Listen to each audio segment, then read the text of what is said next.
આજે 1 ઓગસ્ટ 2026 શનિવારના દિવસે આજના ચિંતનમાં તમામ સંતો હરિભક્તોને મારા સાષ્ટાંગ પ્રણામ. જય સ્વામિનારાયણ. આજનું ચિંતન સ્વરૂપનિષ્ઠા એકડો છે. ભગવાન સ્વામિનારાયણથી માંડીને ગુણાતીત ગુરુ પર્યંત તમામ ગુરુવર્યો, સંતો, વચનામૃત અને ભગવદ્ ગીતા જેવા શાસ્ત્રોમાં એક સુરે આ જ શબ્દો પડઘાય છે કે આધ્યાત્મિક માર્ગમાં ભગવાનની સ્વરૂપનિષ્ઠા એકડાની જગ્યાએ છે. જે વાત અનાદિ અક્ષર બ્રહ્મ ગુણાતીતાનંદ સ્વામીએ કહ્યું કે સ્વરૂપનિષ્ઠા વરની જગ્યાએ છે અને એ સિવાયના તમામ સાધનો જાનૈયાની જગ્યાએ છે. આત્માના કલ્યાણના માટે, છેલ્લો જન્મ કરવા માટે,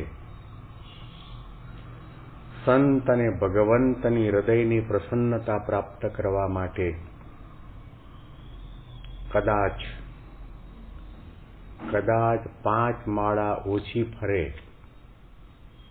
વૃદ્ધાવસ્થાના કારણે કદાચ 5 દંડવત ન પણ થાય, વૃદ્ધાવસ્થાના કારણે કદાચ તમારાથી ધારણા પારણા એકટાણા એવા સાધનો ન પણ થાય, તો જરાય ચિંતા ન કરતા સ્વરૂપનિષ્ઠા પાકી હશે. અને મહારાજના શબ્દો યાદ કરીએ. કોઈ એવો વિપરીત દેશકાળ આવે અને એના કારણે તમારે સત્સંગથી બહાર જવું પડે, તો પણ જો સ્વરૂપનિષ્ઠા પાકી હશે તો તમારું આત્યંતિક કલ્યાણ પાક્કું છે.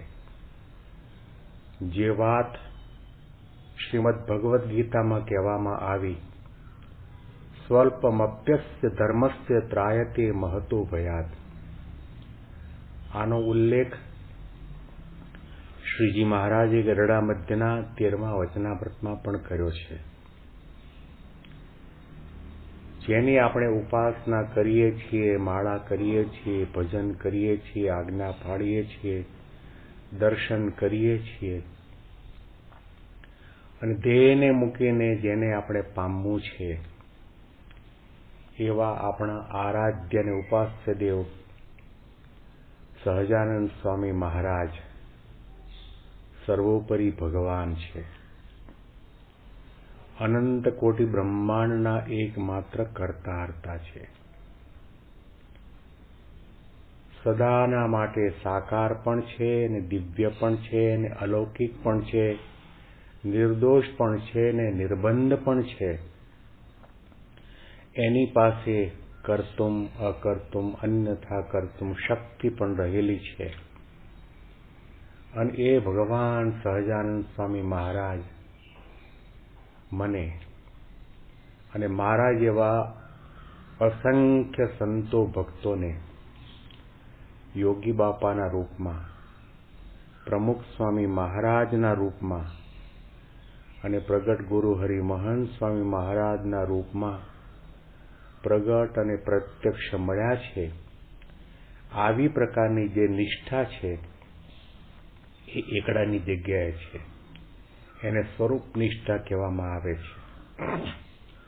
સ્વરૂપનિષ્ઠા શબ્દ સાંભળ્યા પછી થોડો ઊંડો વિચાર કર્યો તો ખ્યાલ એ પણ આવ્યો કે સ્વરૂપનિષ્ઠા માત્ર ને માત્ર ભગવાન સહજાનંદ સ્વામી મહારાજની જ નહીં, પરંતુ એમના અનાદિના સેવક અનાદિ અક્ષર બ્રહ્મ ગુણાતીતાનંદ સ્વામીની પણ નિષ્ઠા દ્રઢ કરવાની છે કે ગુણાતીતાનંદ સ્વામી અક્ષર બ્રહ્મ છે અને એમના સાકાર અને નિરાકાર બે સ્વરૂપો છે. આદિ અનાદિ કાળથી ભગવાન પુરુષોત્તમ નારાયણ અને અનંત મુક્તોને તેઓ ધારી રહ્યા છે અને પરબ્રહ્મની અખંડ સેવામાં છે. અને મને એ અક્ષર બ્રહ્મ વર્તમાન સમયમાં મહંત સ્વામી મહારાજના રૂપમાં પ્રગટ અને પ્રત્યક્ષ મળ્યા છે. આવી પ્રકારની પ્રતીતિ, સમજણ અને દ્રઢતા, એનું નામ સ્વરૂપ નિષ્ઠા. હજી થોડો ઊંડો વિચાર કરીએ તો એ પણ ખ્યાલ આવે કે દેહથી જુદો જે આત્મા છે, જેને આપણે ચૈતન્ય તત્વ કહીએ છીએ, જીવાત્મા કહીએ છીએ, એની પણ આપણને નિષ્ઠા હોવી જરૂરી છે. હું દેહ નથી, 3 દેહ, 3 અવસ્થા અને 3 ગુણોથી પર એવો હું શુદ્ધ ચૈતન્ય તત્વ આત્મા છું. એ આત્મા બળતો નથી, સુકાતો નથી, સડતો નથી, મરતો નથી, કપાતો નથી. એ આત્મા હું છું. આની નિષ્ઠા દ્રઢ કરવામાં આવે તો આપણી ભક્તિ, આપણી આધ્યાત્મિક સાધના નિર્ગુણ બને છે, નિર્બંધ બને છે, અખંડ બને છે અને ભગવાન એનાથી પ્રસન્ન થાય છે. આત્માની નિષ્ઠા દ્રઢ કર્યા પછી એ પણ જરૂરી છે કે પ્રકૃતિ પુરુષ સુધી તમામ લોકો કાળનું ચવાણું છે. જીવ, ઈશ્વર, માયા, બ્રહ્મ અને પરબ્રહ્મ, એની સાથે માયાની પણ નિષ્ઠા કે જે અહંતા અને મમતા કરાવનારી છે, ભગવાનનું ભજન કરવામાં, ભક્તિ કરવામાં, સેવા કરવામાં, સત્સંગ કરવામાં વિઘ્ન કરવાવાળી છે. એના સ્વરૂપને જાણી રાખવું એ પણ સ્વરૂપ નિષ્ઠાનું એક અંગ છે. સ્વરૂપ નિષ્ઠા એકડો છે. આત્મનિષ્ઠા હોય, જગતના નાશવંતપણાનું અનુસંધાન હોય, જગત ખોટું છે, મિથ્યા છે એવી સમજણ પણ દ્રઢ કરી હોય, પરંતુ પરબ્રહ્મ પરમાત્મા સહજાનંદ સ્વામી મહારાજને અને એમના પ્રત્યક્ષ અને પ્રગટ સ્વરૂપ યોગી બાપા, મહંત સ્વામી અને પ્રમુખ સ્વામી મહારાજની નિષ્ઠા આપણને નથી દ્રઢ થઈ તો એકડા વગરના મીંડા જેવી વાત થાય. એટલા માટે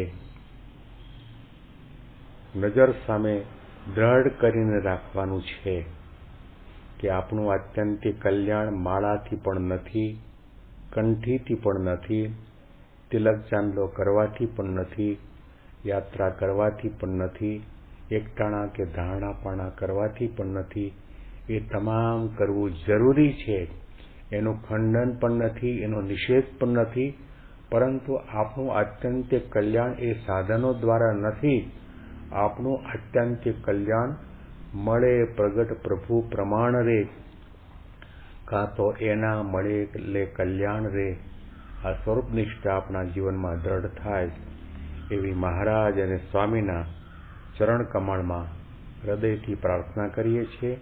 તમામ સંતો હરિભક્તોને બેંગ્લોરથી પ્રેમ શાસ્ત્રીના સાષ્ટાંગ દંડવત પ્રણામ.